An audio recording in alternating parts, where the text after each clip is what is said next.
Comment que c'est, gros? Ça get small. Je vais me prendre un petit pâté lorrain puis je vais aller nager. Allez.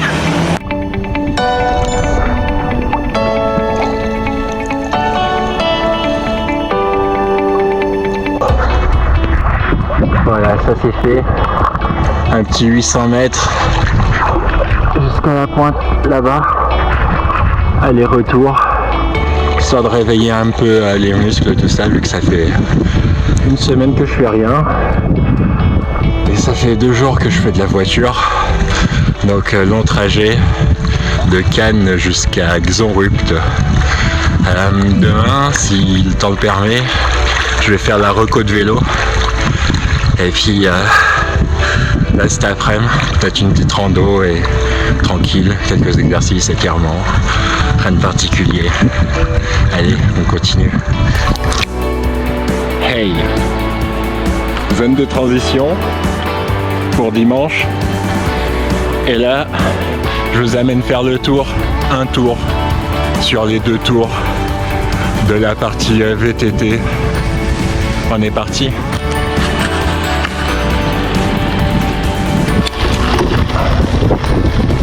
Donc là, plus ou moins, on sort de la zone de transition. Et là, un petit bout de route à faire. Alors généralement sur cette portion de route, il y en a plein qui s'enflamment, qui mettent un gros coup de speed. Mais de toute manière, que quand comme moi, on est un piètre nageur et qu'on sort un bon gros milieu fin de paquet sur le vélo, on va se prendre les embouteillages dès les premières montées. Et généralement, arrivé là, les embouteillages commencent. Généralement, il y aura de fortes chances que je sois obligé de poser le pied à terre là, tellement il y aura du monde. Donc pas plus qu'à fond, hein. Ça, on n'a pas le choix si on veut monter. D'entrée de jeu, sortie de l'eau. J'avais peur que de mettre le plateau de 28, ça serait trop petit, mais carrément pas. En 2019, j'avais un 30. Quand j'ai passé les rampes, je commençais à cramper avant le 2e tour. Après, j'ai l'énergétique caféiné. C'est passé. On verra cette année ce que ça donne avec le 28. En espérant que ça sera mieux. Non, même avec 13 degrés dehors, je pense que la trifonction, elle suffira. Je sais que je sors pas de l'eau, donc ça fera une petite différence. Vu comme ça grimpe direct, j'ai mis mon petit coupe-vent sans manche. En fait déjà, moi, j'ai pas chaud, mais je m'en passerai bien.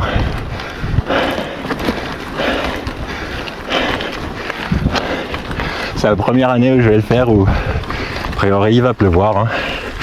Mais bon, j'ai l'habitude, j'ai roulé sous la pluie, c'est une formalité.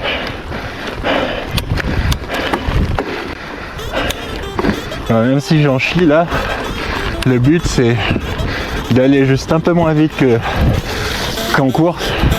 Si on en course avec le petit plus de l'adrénaline de la course et vouloir doubler des concurrents qui seraient trop gênants. Généralement le premier tour est toujours plus rapide que le deuxième. Mais bon, faut que je pense à faire ma propre course, finir et pas trop m'enflammer.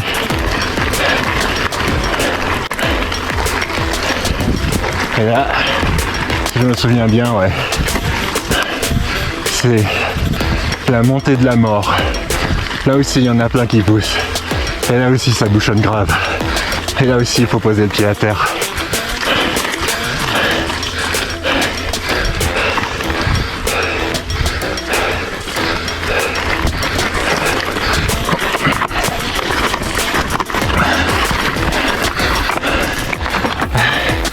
Et même s'il n'y a personne, bah, Je me retrouve à poser le pied à terre. Super. Pas d'accroche. Allez. Allez.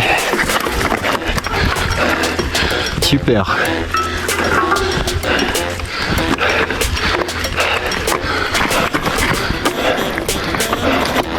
Sensation, je suis un peu mou après cette semaine de repos forcé là.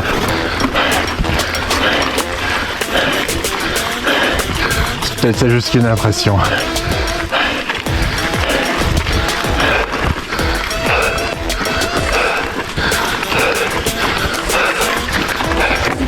Ah purée, il est lourd le terrain quand même. Il n'embourbe pas, mais j'en chie.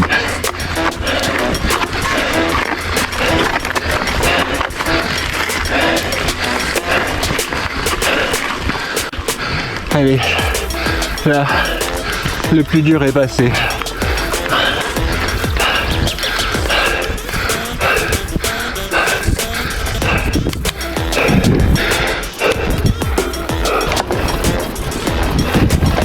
Premier 5 km qui vient de sonner sur la montre depuis T1. Vraiment le plus dur, ouais, c'est ça grimpe direct. Au début ça va un petit peu, je dis ouais c'est sympa.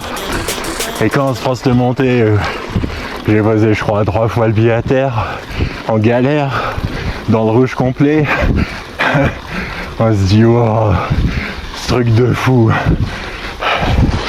Et passer ça, ça va.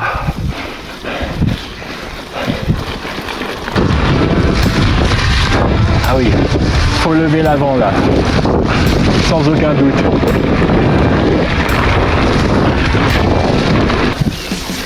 Je suis en train de me demander si l'année prochaine je vais pas prendre un semi-rigide.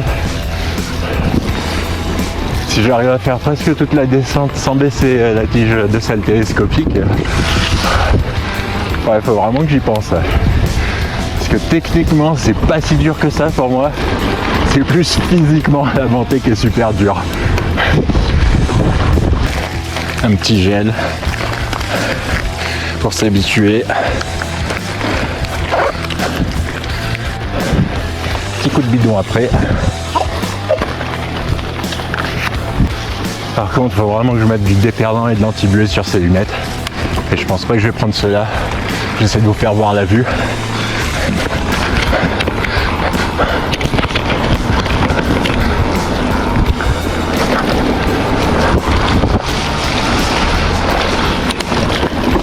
Donc pas génial quoi.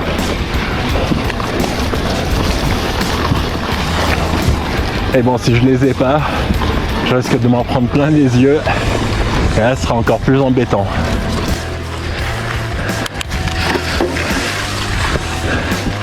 Il est lourd le terrain, c'est gras, ça avance pas. Il va être long cette année, je le sens.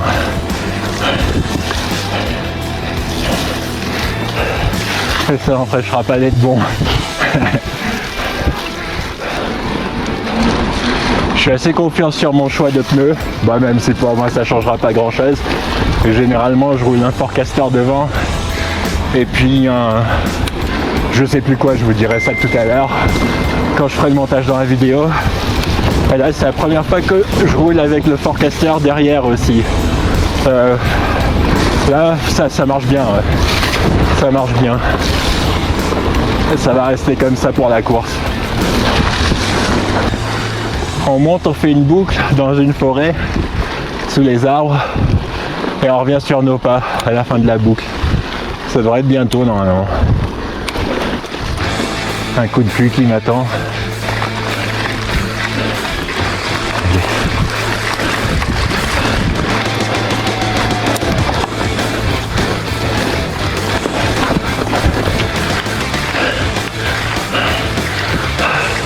Et là, faut descendre du vélo, c'est ça?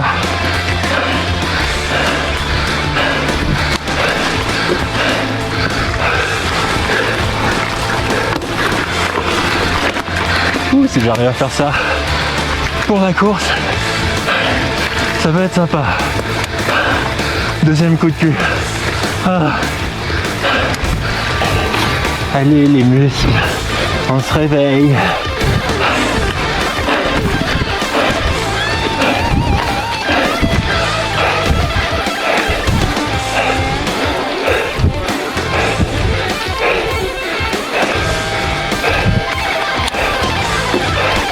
Bah finalement le coupe-vent sans manche, c'est peut-être pas une si mauvaise idée que ça. Là ça rappelle le Roc d'Azur, les montées à 45%. Et en plus il pleut.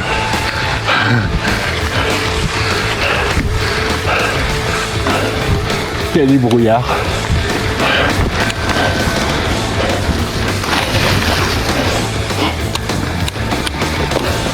Ah, là, je crois qu'on s'amuse un peu. Vite fait.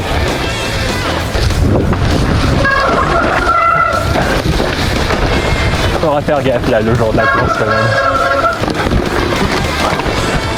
Ouais. Je me souviens, là je bombardais en 2019 quand il faisait sec. Et là je peux définitivement pas aller aussi vite.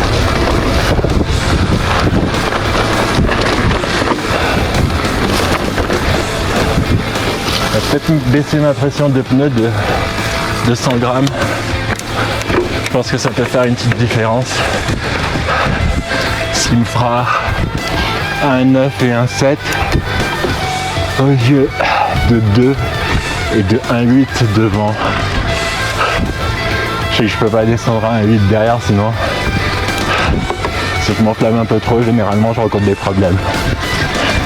Bah, petit update vite fait. Je viens de changer la batterie de la GoPro qui est en mode GPS en espérant que je puisse synchroniser avec la montre.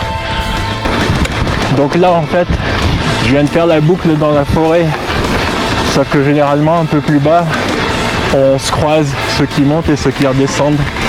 Et bon, à mon avis, avec le Covid, ils ont fait en sorte qu'on se croise pas, qu'on se croise un minimum parce que forcément 1000 débiles en train de participer à la course, lâchés sur le terrain, à forcément être près les uns des autres. Ou alors je me gourre, ouais non c'est ça la boucle dans la forêt, autant pour moi.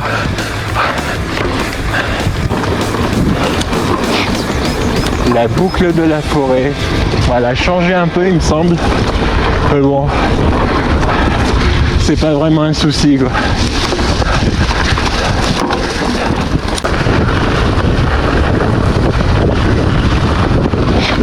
Profiter des petites descentes smooth comme ça pour pouvoir récupérer et attaquer le deuxième tour pas trop éclaté.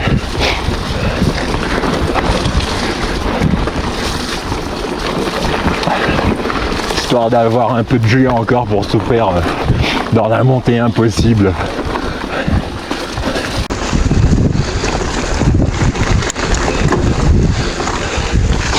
Là on est sur la fin. Et puis c'est un peu les montagnes russes. On va dire que ça descend un peu, on se prend un petit coup de cul, ça descend un peu, on se prend un petit coup de cul, histoire de faire monter l'acide lactique. Et quand on arrive sur les rampes en bois, les crampes arrivent. Et c'est parti pour le deuxième tour. À ce moment-là, on se pose des questions un peu. Mais ça va bien se passer.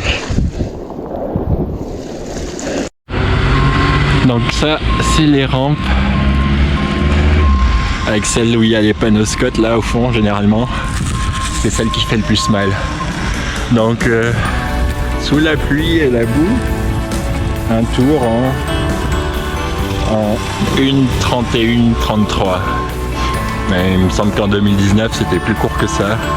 Mais c'était sec. C'est pas si mal que ça, je suis pas dans les choux. Enfin, à mon niveau en tout cas. Alors ce que ça donne pour la course, je me sentirais chaud pour un deuxième tour, mais c'est pas la course, donc je vais me réserver. Et puis demain je vous amène faire le parcours du trail un peu, hein. Je vais le faire tranquille, je veux pas me tuer, je vais remettre un peu de flux nerveux, mais bon là après le premier tour ça va, c'est pas mal. Bon, hâte d'être à la course, ça va être la guerre là. Xterra 2021. Ouais, ça va être une longue après-midi, mais une bonne après-midi.